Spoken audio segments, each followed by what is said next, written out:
My name is Cheryl DeHaven. I live in Newport News, Virginia, and I'm here today to talk about recovery. And for me, recovery means, recovery for me started with the NAMI Interim Voice Program, and I lived with mental illness and panic disorder since I was a child. And I had been in different types of treatment, therapy, psychiatrists, psychiatric hospitals, and I still struggled with my illness and didn't know how to cope with it, or I still felt like I wanted to die because I didn't like the way I was living with panic disorder, agoraphobia, and substance abuse issues. And I just really thought that was going to be the way my life was going to be, and I didn't want to live it. Because it didn't seem like any of these things were really helping.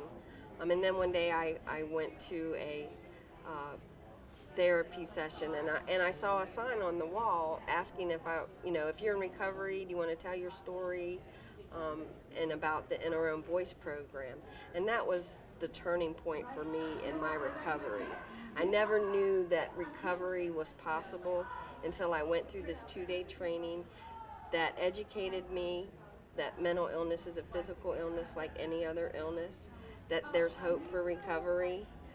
It showed people who were doing well and had good coping skills on how they were living with mental illness and moving on with their lives. They were out telling their stories to educate other people and to empower people.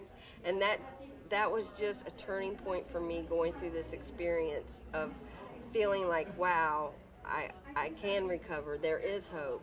And I need to go out and help tell other people that there is hope. And I can do that through this program. So, so what does recovery mean? For me, it's not just the medical aspect, the medical model of receiving the medication and the therapy. Those are all important. But for me, it's being around people who know and understand that recovery is possible, being involved in different organizations that promote recovery, who give me coping skills, who make me feel like I'm not alone, I'm not the only person, and it gives me hope and it empowers me to be active, and it gave me a reason to live. So it changed my life, and there, just for people to understand recovery is possible, to get involved, and there's a lot of ways to do that. So if I can talk about mental illness, so can you.